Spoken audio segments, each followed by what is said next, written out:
Ya, assalamualaikum warahmatullahi wabarakatuh. Perkenalkan, nama saya Faiz Sohrul Rifai, mahasiswa IF 15 PTSPI Cilacap, jurusan D3 Teknik Mesin Politeknik Negeri Jakarta dengan dosen pembimbing Dr. Dianta Mustafa Kamal. Pada kesempatan kali ini saya akan mempresentasikan mengenai heat exchanger. Apa saja yang akan saya bahas? Yang pertama itu ada pendahuluan, yang kedua ada heat exchanger, dan yang ketiga ada plate heat exchanger. Sebelum itu, ada baiknya kita mengulas kembali materi yang sudah kita pelajari sebelumnya tentang perpindahan kalor. Nah, perpindahan kalor adalah perpindahan energi yang disebabkan oleh adanya perbedaan suhu di antara benda atau zat dan bagaimana energi berpindah dari suatu benda ke benda yang lain. Perpindahan kalor ada 3 jenis. Yang pertama itu ada konduksi, yang kedua ada konveksi, dan yang terakhir ada radiasi. Kemudian selanjutnya ada bilangan tak berdimensi. Bilangan ini dibagi menjadi 3. Yang pertama ada bilangan Reynolds. Bilangan Reynolds adalah perbandingan antara gaya inersia terhadap gaya viskositas yang mengkuantifikasikan hubungan kedua gaya tersebut dengan suatu kondisi aliran tertentu. Fungsi dari bilangan Reynolds ini adalah untuk menentukan apakah aliran tersebut merupakan aliran laminar ataupun aliran turbulen. Yang kedua ada bilangan Nusselt. Bilangan Nusselt adalah rasio pindah panas konveksi dan konduksi normal terhadap batas dalam kasus pindah panas pada permukaan fluida. Bilangan Nusselt adalah satuan tak berdimensi yang dinamai menggunakan nama penuhnya, yaitu William Nusselt. Yang ketiga ada bilangan Prandtl. Bilangan Prandtl merupakan nilai atau harga yang dipakai untuk menentukan distribusi temperatur pada suatu aliran. Selanjutnya kita beralih ke topik kedua, yaitu heat exchanger. Nah, apa sih heat exchanger itu? Bisa kita lihat pada gambar berikut. Ini merupakan salah satu contoh heat exchanger yang digunakan di PT SPI Cilacap, tepatnya pada hydraulic system dari equipment grade cooler. Nah, heat exchanger yang dipakai dalam gambar tersebut atau di PT SPI merupakan jenis PHE atau plate heat exchanger. Selanjutnya, apa sih heat exchanger itu? Heat exchanger atau alat penukar kalor merupakan suatu peralatan yang digunakan untuk menukarkan kalor dari suatu fluida ke fluida lain yang memiliki perbedaan suhu. Fluida tersebut ada yang bertindak sebagai fluida panas atau hot fluid, dan ada yang bertindak sebagai fluida dingin atau cold fluid. Heat exchanger ini dapat digunakan sebagai pemanas atau regenerator maupun sebagai pendingin atau resuperator. Nah, berdasarkan proses perpindahannya, heat exchanger dibagi menjadi 2, yaitu perpindahan panas secara langsung dan perpindahan panas secara tidak langsung atau direct contact dan indirect contact. Bisa dilihat pada gambar berikut. Yang sebelah kiri itu merupakan perpindahan panas langsung yang digambarkan menggunakan suatu bejana yang berisi fluida panas dan fluida dingin dalam suatu tempat. Dan yang sebelah kanan adalah jenis heat exchanger dengan perpindahan tidak langsung atau indirect contact. Nah, apa sih perbedaan dari kedua perpindahan panas ini? Yang pertama, perpindahan panas langsung itu tidak dibatasi oleh limit pembatas, sedangkan indirect heat exchanger itu dibatasi oleh limit pembatas. Contohnya seperti pipa, bak, dan sebagainya. Kemudian pada perpindahan panas langsung itu tidak terjadi penyumbatan karena kotoran, karena fluid itu bertemu secara langsung. Sebaliknya pada indirect HE itu bisa terjadi penyumbatan. Kemudian biaya konveksi dari perpindahan panas langsung ini relatif lebih murah dibandingkan dengan heat exchanger jenis tidak langsung. Yang terakhir,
Selanjutnya kita beralih ke topik yang terakhir. Nah, di sini saya akan membahas mengenai PHE atau salah satu jenis heat exchanger jenis plat atau menggunakan plat. Nah, mengapa saya membahas plat heat exchanger ini? Karena sebagian besar heat exchanger yang digunakan di PT SPI menggunakan jenis PHE. Nah, bisa dilihat pada gambar ini merupakan ilustrasi dari plat heat exchanger jika di disassembly. Itu part-partnya seperti itu. Nah, apa sih PHE itu? PHE adalah salah satu jenis heat exchanger yang terdiri dari plat dan rangka atau frame, di mana proses perpindahan kalor terjadi antara kedua fluida pada sisi plat heat exchanger. Nah, untuk lebih jelasnya kita lihat bagian-bagian PHE ini. Ya, di sini ada gambar plat heat exchanger yang sudah diassembly. Yang pertama dari depan itu ada fixed frame atau frame tetap. Nah, komponen yang paling penting di sini adalah platnya atau heat transfer plat. Nah, plat-plat ini berfungsi untuk mentransfer panas atau kalor. Kemudian ada gasket.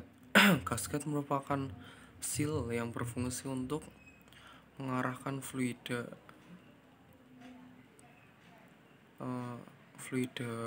in dan out, kemudian pengarahan fluida panas maupun fluida dinginnya itu diarahkan menggunakan gasket.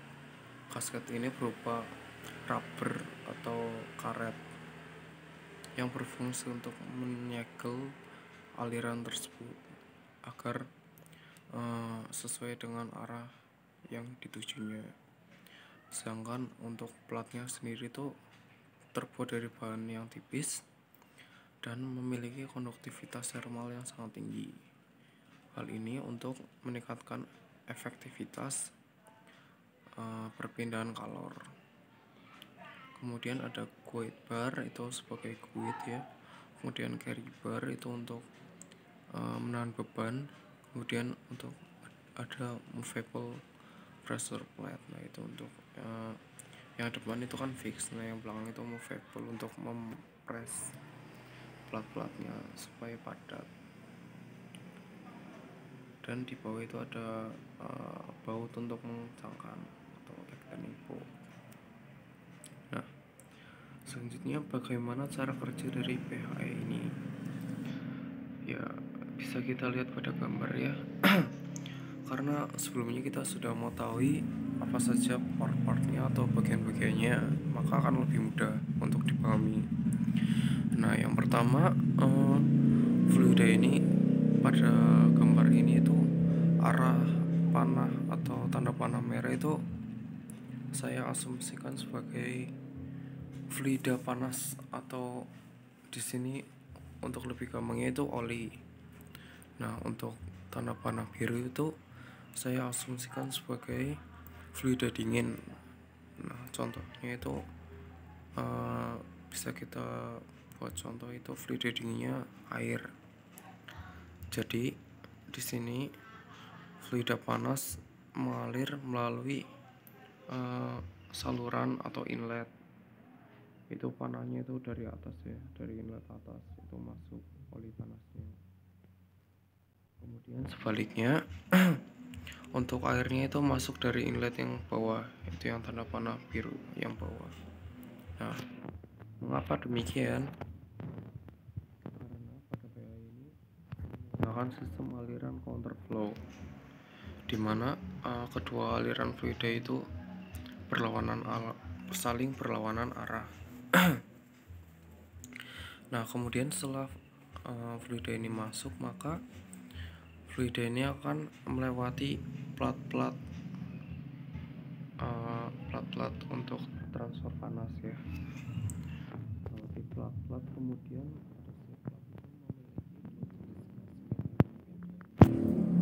ada plat pada plat pertama ini di sini bisa dilihat semuanya itu disil ya, disil semua gasketnya. jadi tidak ada aliran pada plat yang paling depan ini. Kemudian pada plat kedua itu gasket yang untuk aliran air itu dibuka. Nah, bisa dilihat ini gasketnya itu terbuka. Kemudian pada plat yang ketiga itu gasket yang terbuka itu untuk olinya terbuka. Nah, jadi pada plat kedua itu airnya itu mengalir dari bawah ke atas, kemudian lanjut terus keluar. Sedangkan untuk plat yang ketiga itu olinya mengalir dari atas ke bawah.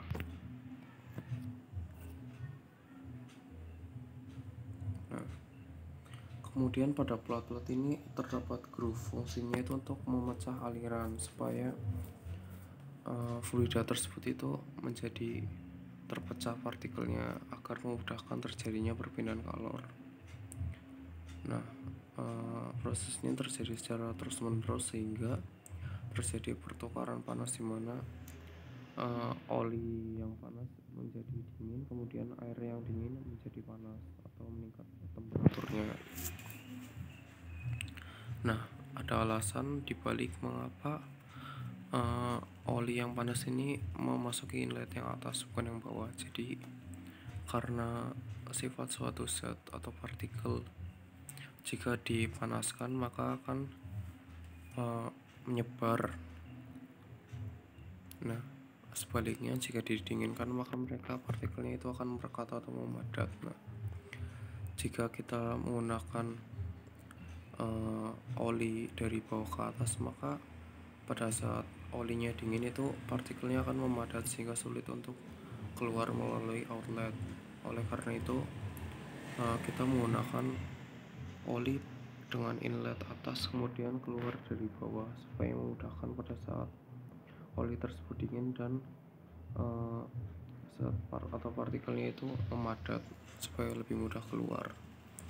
Nah, begitu juga dengan air. Nah, selanjutnya untuk lebih memahami bagaimana proses perpindahan panasnya bisa kita lihat pada gambar berikut ini. Perpindahannya seperti ini karena saat ini sangat tipis, kemudian ada dua fluida yang mengalir. Yang merah ini akan fluida panas, kemudian yang putih akan fluida dingin. Terjadi perpindahan panas sehingga konduksi dan konveksi juga ya di sini. Selanjutnya ini perpindahan kalor pada heat exchanger itu juga dihitung. Nah, perhitungannya itu menggunakan bilangan Reynolds. Ya, bagaimana cara perhitungannya? Yang pertama, di sini kita bisa melihat bilangan Reynolds, yaitu jarak vertikal antar port atau panjang plat dikalikan dengan kecepatan massa fluida dibagi dengan viskositas dinamik.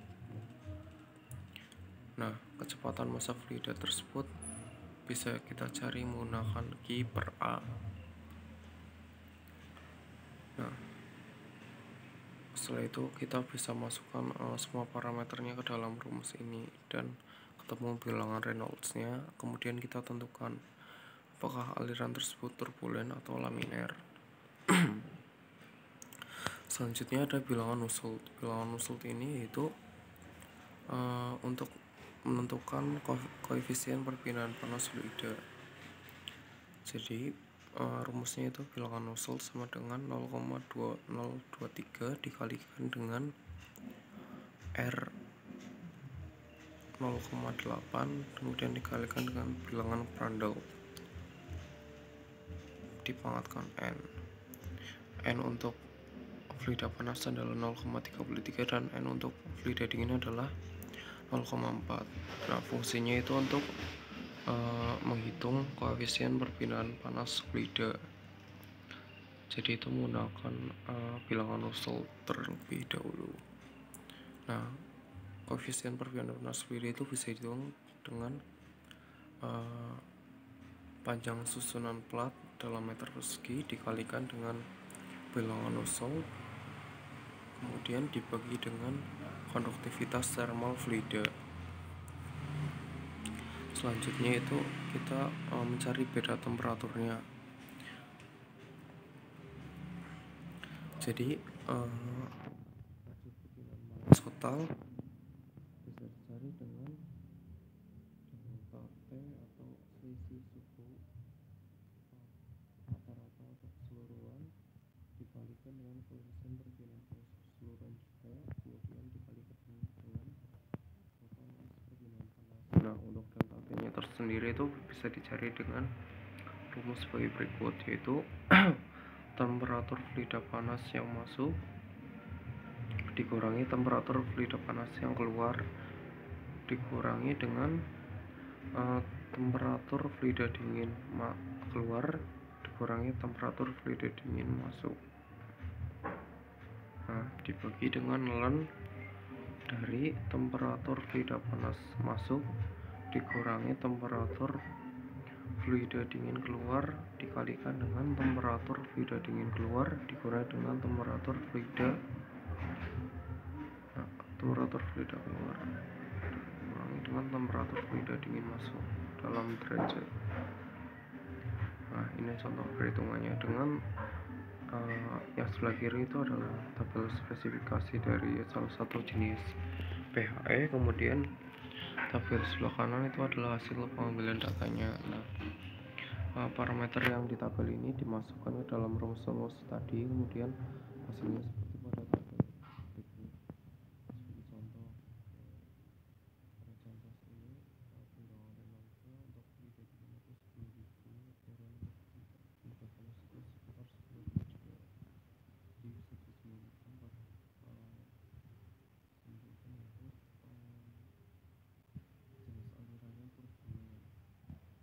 Kemudian bilangan videonya itu untuk menghitung bilangan musik, kemudian bilangan musiknya itu diketahui. Nah, kita dapat menemukan koefisien perpindahan panas. Koefisien perpindahan panas ini nanti itu digunakan untuk menentukan laju perpindahan panas dalam videonya. Nah, di sini untuk beda temperatur rata-ratanya itu ketemu 6 derajat Celcius. Kemudian koefisien perpindahan panas keseluruhannya itu sebesar 1114 watt per meter persegi Kelvin dengan laju perpindahan panas bawahnya itu 886 km. Sekedar contoh perhitungan perpindahan kalornya. Selanjutnya, apa sih keuntungan dan kerugian menggunakan PHE? Keuntungan yang pertama itu desainnya itu lebih ringkas dan biaya yang digunakan untuk modal itu lebih rendah. Kemudian PHE ini itu alirannya berlawanan arah atau counterflow sehingga memiliki efisiensi yang terbaik dibanding jenis aliran yang menyilang karena banyak haluan dan aliran yang menyilang tanpa sekat-sekat. Yang ketiga yaitu keuntungan yang selanjutnya adalah PHE ini menggunakan jenis plat yang dapat memindahkan panas secara efisien karena platnya sangat tipis dan terbuat dari bahan dengan konduktivitas termal yang sangat tinggi. Selain itu, laju korosinya rendah, kemudian fleksibilitas dalam pemeliharaan alirannya juga cukup mudah. Nah, kerugiannya itu plat untuk menahan itu kurang baik untuk menahan tekanan. Kemudian PHE tidak bisa digunakan untuk tekanan lebih dari 30 bar. Selain itu, pemilihan material gasket yang sesuai juga sangatlah penting untuk menghindari kebocoran. Yang terakhir, maksimum temperatur operasi itu terbatas hingga 250 derajat Celcius dikarenakan material gasket yang terbuat dari karet itu tidak bisa menahan panas yang terlalu tinggi. Nah, sekian penjelasan dari saya, kurang lebihnya mohon maaf. Wassalamualaikum warahmatullahi wabarakatuh.